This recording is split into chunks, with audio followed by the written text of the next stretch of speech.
नमस्कार दोस्तों। रमा सर्वे की हार्दिक शुभकामनाएं। ओम ऐं ह्रीं क्लीं चामुंडाय विचे। ओम काल रात्रे नमः। जी हाँ मित्रों, काल रात्रि का रूप माँ ने शुंभ निशुंभ के साथ रक्त बीज का विनाश करने के लिए धारण किया। माँ काल रात्रि महादुष्टों का सर्वनाश करने के लिए जानी जाती है मित्रों। उनके विनाश से काल का दमन करती हैं, इसलिए इनका नाम काल रात्रि भी है। माँ दुर्गा की सातवीं शक्ति कालरात्रि के नाम से जानी जाती है।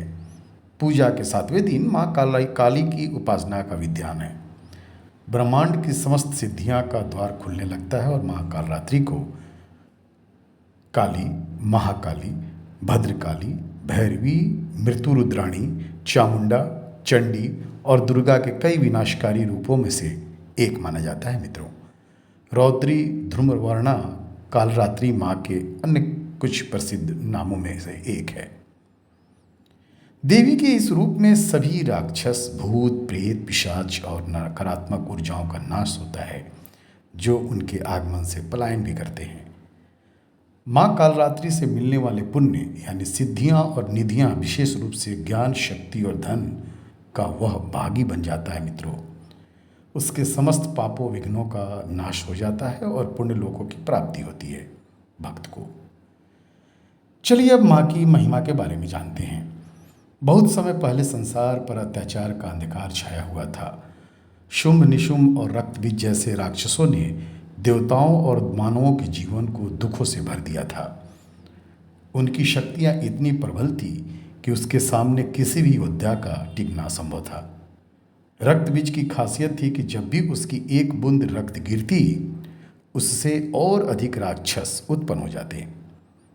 देवताओं ने अपनी सारी शक्तियों को आजमाया, लेकिन रक्त बीज की प्रत्येक हार उसकी शक्तियों को और बढ़ा देती थी। जब यह संकट असहनीय हो गया, तब देवी दुर्गा ने अपने सातवें और सबसे भयानक रूप को धारण किया, माँ कालरात्रि। उनका रूप अंधकार से भी अधिक काला था। उनके बिखरे बाल और विद्युत से चमकती माला ने उनके भयावह स्वरूप को और भी भयानक बना दिया। 3 नेत्र ब्रह्मांड की तरह गोलाकार थे और उनकी सांसों से अग्नि निकल रही थी। माँ कालरात्रि का वाहन गर्दभ यानी गधा है, जो सभी जीव जंतुओं में सबसे ज़्यादा मेहनती माना जाता है मित्रों। माँ कालरात्रि अपने इस वाहन पर पृथ्वी लोक का विचरण करती हैं। कालरात्रि को कहा जाता है कि माँ कालरात्रि अपने भक्तों को काल से बचाती है, यानी माँ के उपासक की अकाल मृत्यु नहीं होती। गर्दभ पर सवार होकर माँ पृथ्वी पर उतरी और संसार के हर कोने में उनकी आहट से भय व्याप्त हो गया था। राक्षसों ने जैसे ही कालरात्रि के आगमन की खबर सुनी, वे भय से कांपने लगे, लेकिन रक्तबीज ने उनका सामना किया। वह अपने अभिमान में डूबा था कि कोई भी उसे नहीं हरा सकता, लेकिन माँ कालरात्रि ने अपने लोहे के कांटे और खड़ग से रक्तबीज का रक्त भूमि पर गिरने नहीं दिया। हर बार जब वे उसे चोट पहुंचाती, तो उसकी रक्त की बूंदों को अपने खड़ग से अवशोषित कर लेती थी। उसके प्रचंड रूप के सामने रक्तबीज की शक्ति क्षीण हो गई। अंततः देवी ने रक्तबीज और शुंभ निशुंभ का संहार किया और संसार को उनके आतंक से मुक्त किया। जब यह युद्ध समाप्त हुआ, तब संसार में शांति स्थापित हुई। माँ कालरात्रि ने केवल राक्षसों का नाश ही नहीं किया मित्रों, बल्कि अंधकार में स्थितियों का भी अंत कर दिया। उसकी उपासना से समस्त पापों का नाश होता है और साधक को ज्ञान, शक्ति और धन की प्राप्ति होती है। उनकी कृपा से भय समाप्त होता है और भक्त अकाल मृत्यु से भय से मुक्त हो जाता है। माँ कालरात्रि की पूजा करने वाले साधक का मन शस्त्रार चक्र में स्थित हो जाता है और उसके लिए ब्रह्मांड की सभी सिद्धियों के द्वार खुल जाते हैं।